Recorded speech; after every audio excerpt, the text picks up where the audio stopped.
pera nila. Wala na akong pera eh. At pamasahe ako doon. I am living on my retirement pay. I never, kayo taga Davao kayo, lakin tayo, magkababata tayo dito. Wala akong extra money na sa bangko na lahat sweldo ko yan, pati yung retirement ko. Sila pa ang galit ngayon. Buang, you don't scare me a bit. Galing na ako pagka-presidente, huwag nila akong ganunin.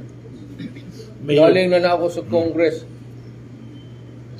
Nag-mayor ako, nag-congressman ako, nag-presidente na ako. Do not give me that Alam mo, actually, wala, in fairness to the idiots, wala akong notice na pupunta ako ngayon.